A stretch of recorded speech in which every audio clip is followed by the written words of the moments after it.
हमारे वक्त अपने बाप की तलाश में रहते हैं। We are a country with daddy issues. We are not a country with identity confusion. We are a country with daddy issues. आजकल तुर्की बड़ा बाप है हमारा, हम सब तुर्की की गोद में बैठते हैं क्योंकि इतना खूबसूरत अबू, हाय अल्लाह, पाकिस्तानियों को दिल पिघलेंगे। चले जी, वही चल रहे हैं। भाईजान जरा छोटी आग दीजिएगा।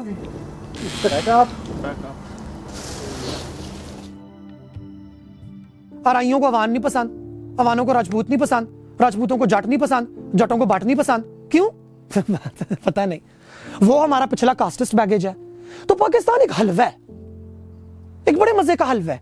इसमें ब्रेड भी है जो कि गोरे ने आके डाली है और गोरे के चाटने वालों ने, उनको ब्रेड बहुत अच्छी लगती है। इसमें गाजर भी है, इसमें खोया भी है, इसमें बेसन भी है, इसमें चने की दाल भी है, इसमें अंडा भी है, इसमें नशास्ता भी है, इसमें सारा कुछ। और बस बड़ा चमचा हम लोग यूं करके मारते हैं। अब जिन लोगों को नशास्ता पसंद है वो नशास्ते को ऊपर लेके आते हैं, कहते हैं नहीं पाकिस्तानियत तो असल में नशास्ता है। जिनको गाजर पसंद है वो गाजर को ऊपर ले आते हैं, वो कहते हैं नहीं पाकिस्तानियत तो ये है। और फिर हमारे पास एक तबका वो है जो कहते हैं कि हलवा नहीं है पाकिस्तान, पाकिस्तान असल में मूली है, अरबी मूली। हलवा है ही नहीं, हलवा होना ही नहीं चाहिए। आप हलवे को करें साइड पे, ये ले मूलियों का सलाद। असल में तो पाकिस्तान ये है। ये असली पाकिस्तानी और असली पाकिस्तानियत की तारीफ की जो काविश है, ये मेरे ख्याल से 14 अगस्त से भी पहले की लगी हुई है। इकबाल साहब कभी कुछ कह जाते थे, कभी कुछ कह जाते थे। जिन्ना साहब क्या चाहते थे, आज तक पाकिस्तानी इसको डिसाइड नहीं कर सके। कुछ तस्वीरों में उनको टोपी पहना दी जाती है, नीचे पैंट शर्ट बना दी जाती है। कुछ तस्वीरों में उनको जिन्ना कैप के साथ नीचे शेरवानी पहना दी जाती है। कहीं पे उनकी सिगार वाली तस्वीर आ जाती है अपने कुत्ते के साथ। कहीं पे हम बताते हैं कि जी उनसे ज्यादा बेहतरीन इस्लामिक एक्सपेरिमेंटर दुनिया में कोई मौजूद ही नहीं था। तो अपनी शनाख्त की आइडेंटिफिकेशन के चक्कर में फिर हम पुतले खड़े करते हैं और हम पुतलों को मुख्तलिफ रंग देते हैं कि ये है हमारी शनाख्त। जो इन्होंने कहा था उस पर भी मल्टीपल दौर आए हैं, क्योंकि जिन लोगों को डैडी इश्यूज होते हैं वो सारी उम्र अपने बाप की तलाश में रहते हैं ना। और हमारी कौम के वो लोग जिनको डैडी इश्यूज हैं वो हर वक्त बाप की तलाश में रहते हैं। कुछ 1947 से पहले अरबियों को अपना बाप बनाने निकले थे, वो अभी तक अरबियों की गोद में बैठे हुए हैं। फिर बीच में अमेरिका हमारा बाप बना अयूब खान साहब के दौर में। खुशी खुशी हम जाके सारे गोरों की गोद में दोबारा जाके बैठ के हाय अबू जी, हाय अबू जी, अबू अबू मुझे लोलो पोपो करें। उसके बाद हम लोगों ने अपने अंदर ही बाप बनाने की कोशिश की कि जी अपने अंदर थोड़े से बाप बनाते हैं, भेड़िया नुमा, भेड़िया सिफ्त के बाप, उनकी गोदियों में जाके बैठेंगे। आजकल तुर्की बड़ा बाप है हमारा, हम सब तुर्की की गोद में बैठते हैं क्योंकि इतना खूबसूरत अबू, हाय अल्लाह, पाकिस्तानियों को दिल पिघलेंगे। चाइना वाले भी अबू बनना चाहते हैं, उनकी भी गोद में बड़ी खुशी खुशी बैठते हैं। हमारे वक्त अपने बाप की तलाश में रहते हैं। We are a country with daddy issues. We are not a country with identity confusion. We are a country with daddy issues, massive daddy issues. अब्बा जी मुझे गोदी में बैठा दें, अब्बा जी मुझे अपनी शनाख्त दे दें। बिकॉज शनाख्त बाप से आती है, पेट्रियार्की, पिदरशाही निजाम। प्यो अगर राजपूत होगा, माँ वान हो तो बच्चा तो राजपूत ही हो। या फिर तो अगर हम अरबियों को अपना बाप बना लें, वाह, उससे बेहतर फिर क्या है? उससे बेहतर तो कुछ भी नहीं है। मान गए अरबी बाप? जाए ना जरा सऊदी अरब, जाके हाल देखें पाकिस्तानियों का। दुबई में देख लें, अबू धाबी में देख लें, बड़ा शौक था सबको अरबी बनने का। वहां से जलीलो ख्वार होने के बाद पाकिस्तान वापस आने के बाद ये तमाम लोग अस्सलाम वालेकुम रहमतुल्लाह करके बात भी करते हैं, हलक से उनका हे भी निकलता है। हमें तो लगता है कि माशाल्लाह, लगता है अरबियों ने सोने के अंदर नहला के भेजा होगा, छितर जूते डंडे मार के वापस भेजा होता है। क्योंकि वापस आके हमें होता है कि हाँ बड़ा जलील हो क्या हूं, लेकिन बाप मेरा वो था, बड़े बाप की पहचान थी। क्योंकि अपनी मिट्टी से नस्बत नहीं है। हम क्या हैं? ये कम है ना, ये कम है, ये कुछ भी नहीं है, ये घटिया है, ये नीच है। हमने इससे भागना है। गांव वालों का ख्वाब है गांव से भाग के शहर आना, शहर वालों का ख्वाब है शहर से भाग के बड़े शहर जाना, बड़े शहर वालों का ख्वाब है बड़े शहर से भाग के बाहर जाना, अब्रॉड। मेरा मेडिकल कॉलेज के अंदर दाखिला हुआ, मेरी क्लास फेलो थी, वो आई, सलाम दुआ हो रही थी। उससे मैंने पूछा कहां से आई हैं आप? उसने बोला अब्रॉड से। मैंने बोला अब्रॉड, अभी कहां से आप आई हैं? कहती है अब्रॉड से आई हूं मैं। मैंने बोला अच्छा पाकिस्तान में कहां से? नहीं, कहती मैं हुई अब्रॉड से, एक्सेंट में। मैं तो हुई अब्रॉड से, एक्सेंट में उसका अंग्रेजों वाला नहीं था। मैंने कहा अच्छा बाजी आप अभी कहां से आ रही हो? कहती है अभी एयरपोर्ट से आई हूं, अभी अब्रॉड से आई हूं। 6 सवालों तक उस लड़की ने मुझे ये नहीं बताया कि उसका ताल्लुक मानसरा मेरे गांव से, बिकॉज अब्रॉड, मैं वहां से, मैं फिरंग से आई हूं। तो ये फिरंगियत और बाहर जाने के साथ जाहिर होता है, कल्चरल एक हमारी एसोसिएशन है कि जी बंदा बाहर से होकर सफर करके आया, कुछ सीख के आया होगा, उसको कुछ पता होगा। लेकिन जब आप उसके ऊपर कॉलोनाइजेशन का पैकेज ऐड कर देते हैं, ये तो हो जाता है। तो 712 की जो आपने मुझे मिसाल दी, हम लोग को बड़ा अच्छा लगता है मोहम्मद बिन कासिम को अपना अबू बनाना, 17 साल का बाप के बाप भी बनाने हैं, दूसरी नस्ल के, और भी 17 साल वाले बाप। क्या बात है भाई, 18 साल पे तो मेरे ख्याल से पाकिस्तान में मर्द का निकाह भी जायज़ नहीं है, 18 साल के बाद होता है, 17 साल के, लेकिन बाप बनाने को हम तैयार हैं। वो आए किस लिए, हम सबको पता था, ही वॉज एन इन्वेडर। वो इन्वेड करने के लिए आए, वो हमारे यहाँ के वहाँ के लोकल रूलर को इन्वेड करके गए। वहाँ पे एक जगह है और उस जगह के बारे में ये कहा जाता है कि वहाँ पे एक मंदिर था और उस मंदिर के ऊपर एक पत्थर था और उसके बारे में एक माइथोलॉजी थी। और माइथोलॉजी बड़ी इंटरेस्टिंग होती है, बिकॉज माइथोलॉजी लोगों की दिलों के जज्बात की अक्कासी करती है कि जब तक ये पत्थर है तब तक यहाँ पे सिंधु सागर बहेगा और यहाँ के लोग, यहाँ की बस्ती आबाद रहेगी। उसको सबसे पहले इन्वेड किया मोहम्मद बिन कासिम की आर्मी ने। आज आप उस जगह पे जाएं, बंजर, बयाबान, खंडरात और एक दरख्त, और इस एक दरख्त के ऊपर बैठे हुए 2 परिंदे। वो यहाँ से चहचहाते हैं, वहाँ से चहचहाते हैं, वो उड़ जाते हैं और वो कभी कभार वापस आते हैं, क्योंकि उन्होंने दाखिल होते ही सबसे पहले उस मंदिर को तोड़ा। क्योंकि इन्वेडर सबसे पहले आके आपसे आपके कल्चरल आइकॉन्स छीनते हैं, वो आपसे आके आपकी शनाख्त छीनते हैं। और एक चीज़ होती है उसको हम स्टॉकहोम सिंड्रोम कहते हैं, कि जो बंदा आपके साथ गलत कर रहा है, बुरा कर रहा है, आपकी उसके साथ अटैचमेंट हो जाती है। बड़ा नेचुरल है, क्योंकि फियर के रिस्पॉन्स में, खौफ के रिस्पॉन्स में इंसान 4 चीज़ें करता है। एफ से स्टार्ट होती हैं सारी, फ्लाइट भागो, फाइट लड़ो, फ्रीज एंड फॉन, नहीं ना मैं तो बहुत मजलूम हूं, प्लीज मुझे छोड़ दें, आई लव यू ना। We found. हमारा मोहम्मद बिन कासिम को अपना हीरो मानना और ये कहना कि उन्होंने पाकिस्तान की बुनियाद रखी है, पाकिस्तान के तमाम लोग जिनका ताल्लुक इस मट्टी से है, जो पिछले 5000 6000 साल से यहाँ पे मौजूद है, उनकी भी हुर्मत है। 711 में क्या हम नहीं थे? 710 में हम नहीं थे? क्या वो हम नहीं थे? इस इलाके से हिंदू जो गए इमाम हुसैन को ज्वाइन करने के लिए, क्या वो यहाँ के नहीं थे? क्या हम पहाड़ी, हम मर गए, हम खत्म हो गए, हम मौजूद नहीं थे? गंधारा सिविलाइजेशन मौजूद नहीं थी? अशोका मियाँ हमारे इलाकों के अंदर ही आके बना के गए ना, कार्विंग्स अपनी करके गए, स्टूपास हमारे इलाकों के अंदर ही बना।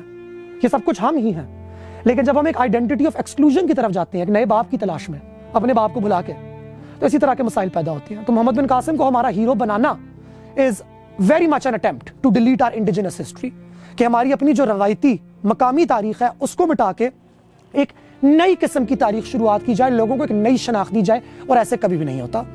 कौमें बर्बाद हो जाती हैं, नेस्तो नाबूद हो जाती हैं, शनाख्त तब टूटती है।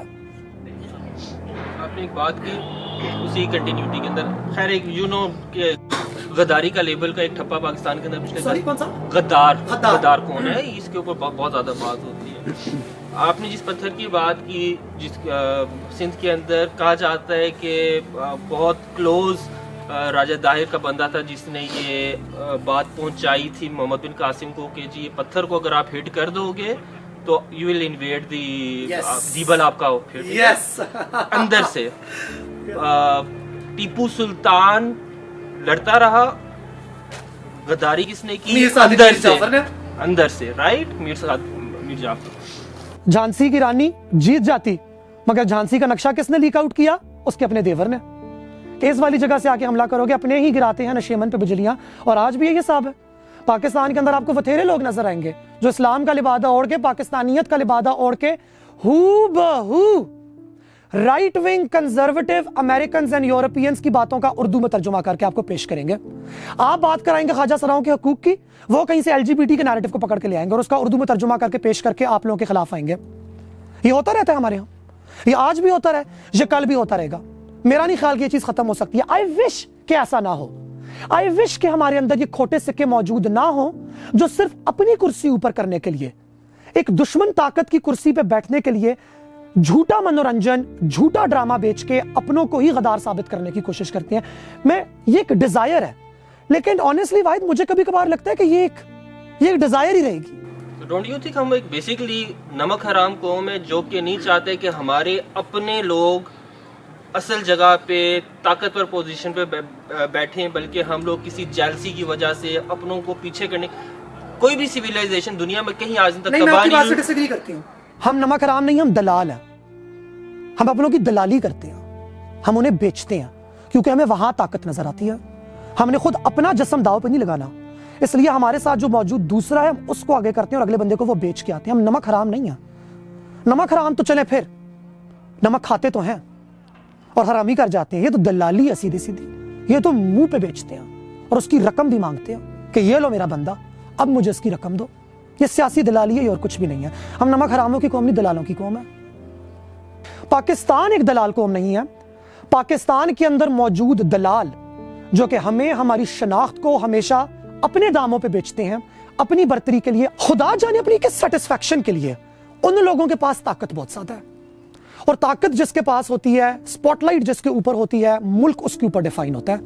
मुल्क तो हमारे यहाँ बैठी हुई उस गरीब माँ, उस गरीब बाप के ऊपर नहीं होगा ना डिफाइन, जो कि दूध के अंदर पानी मिला के अपने बच्चों को खिलाती है, मगर आखिर में जो 4 कतरे बचते हैं वो प्लास्टिक के ढक्कन के अंदर डाल के बाहर कव्वे के लिए, परिंदे के लिए भी छोड़ के आती है। पाकिस्तानियत उस पर डिफाइन नहीं होगी। पाकिस्तानियत उस कौम पर डिफाइन नहीं होगी जहां पे अगर आप कहीं से गुजर रहे हैं और आप थके हुए हैं और आप घर पे जाके दस्तक दे के पानी मांगते हैं, तो पानी क्या, उस घर में अगर मुर्गी मौजूद है वो मुर्गी काट के वो भी आपको पका के दे देंगे। उसमें तो पाकिस्तानियत डिफाइन नहीं होगी। पाकिस्तानियत ना हमारी फकीरी पर डिफाइन होगी, ना हमारी रंगत पर डिफाइन होगी। हम लोग तो कोशिश कर रहे हैं अब कि अपने हुस्न के जरिए, अपने आर्ट के जरिए, अपनी कला के जरिए, अपनी मोहब्बत के जरिए, अपने इश्क के दर्स के जरिए और अपनी इश्क और सूफियाना तारीख के जरिए अपने आप को डिफाइन कर सकें। लेकिन इमेज जो हमारी पेंट कर दी गई है उसके अंदर गोरे का बहुत बड़ा हाथ है। हम मार्शल रेसेस हैं, पंजाबी मार्शल रेस हैं, पश्तून मार्शल रेस हैं, ये वॉरियर्स हैं, ये डंगर हैं, ये डंगर कौम है, ये कुछ समझ नहीं सकती। हमने उसको भी इंटरनलाइज कर लिया। उसके अलावा जो गोरा हमें बताते हैं कि जी दहशतगर्द कौम है, फंडामेंटलिस्ट कौम है, एक्सट्रीमिस्ट कौम है, टेररिस्ट कौम है, हम उस वाले नैरेटिव को भी अब्सॉर्ब कर लेते हैं। तो पावर जिनके पास है, इंफॉर्मेशन की पावर, इंफॉर्मेशन को पुश करने की पावर, उन्होंने जिस तरह का नैरेटिव पाकिस्तान का क्रिएट किया हुआ है, मेरे ख्याल से वो पाकिस्तान की हकीकत नहीं है, वो पाकिस्तान की डाइवर्सिटी की अक्कासी नहीं करती, वो पाकिस्तान की डाइवर्सिटी को कैप्चर नहीं कर सकती, और वो लोग दलाल हैं। पाकिस्तानी लोग दलाल नहीं है, ये लोग दलाल हैं। जब मुल्क नहीं था तब भी बेच रही थी, और जब मुल्क नहीं होगा खुदा ना खास्ता कहीं मुस्तकबिल में तब भी बेचेगी। उनका काम है बेचना, वो बेचेंगे, वो चलते ही हमारे गोश्त की खरीदो फरोख्त के ऊपर है। लेकिन वो लोग सिर्फ असेंबलियों के अंदर मौजूद नहीं है, वो और भी बहुत सी जगह पे मौजूद है, वो ब्यूरोक्रेसी के अंदर भी मौजूद है, वो non bureaucracy, non political influence के अंदर भी मौजूद है, वो इंडस्ट्रियलिस्ट में भी मौजूद है, वो एग्रीकल्चरलिस्ट में भी मौजूद है, वो आम लोग भी हैं, वो गरीब लोग भी हैं, वो हर जगह मौजूद है। ख्वाजा सराओं की काफ़ी एनजीओज हैं पाकिस्तान में, अक्सर औकात उनकी आपस में लड़ाइयाँ हो जाती हैं कि फंडिंग किसको मिलनी चाहिए, क्योंकि जब तक हमारे हाथ में कशकोल है और देने वाला कोई और है तो फिर दलाली भी बहुत फ्रूटफुल है, अपनों को बेचना भी बहुत फ्रूटफुल है, और नमक हरामी भी बहुत फ्रूटफुल है। तो बात आखिर में सारी की सारी आती है क्योंकि शनाख्त कभी एक होती नहीं है, एक तरफा होती नहीं है। आइडेंटिटी हमेशा कॉम्प्लेक्स होती है, नुआंस्ड होती है, वो हिलती है, वो दरिया की तरह। हम सिंध सागर के हैं, सिंध सागर ना होता हम ना होते, और सिंध सागर कहीं रुकता नहीं है। जब आप उसको डैमे बना के रोकते हैं तो नीचे वाले सारे अफेक्ट होते हैं, और यही कुछ मिसाल हमारी शनाख्त की है। हमारी शनाख्त बहाव की थी, बहने की थी, पहाड़ों से कटा हुआ और निकला हुआ दरिया जो मैदानों से होता हुआ और वादियों से होता हुआ और सहराओं से होता हुआ दुनिया का वाहिद मैंग्रोव कल्चर बनाते हुए एक समुंदर के अंदर बह जाता है। हमने उसको कैद करके एक ठप्पा देने की कोशिश की। ठप्पा देने वालों को भी नहीं पता था वो ठप्पा क्या है, ठप्पा लगने वालों को भी नहीं पता था। पानी को कैद कर दें वो स्टैग्नेंट हो जाता है। सो आई थिंक हमारी जो असल शनाख्त है वो डाइवर्सिटी है, वो रंग है, उसमें दफ भी है, उसमें ढोल भी है, उसमें बांसुरी भी है, उसमें यकतारा भी है, उसमें तूंबा भी है, उसमें बहुत कुछ है। उसमें सिंधी भी है, उसमें मारवाड़ी भी है, उसमें ढाटकी भी है, उसमें बेशतर ज़बानें हैं, उसमें नफरत भी है, उसमें दर्द भी है, उसमें तकलीफ भी है, उसमें याद भी है कि हम क्या थे, और उसमें मुस्तकबिल की ख्वाहिश भी है। इन तमाम चीज़ों को एक जगह कैद करना इज इम्पॉसिबल। कैसे करेंगे? नहीं हो सकता।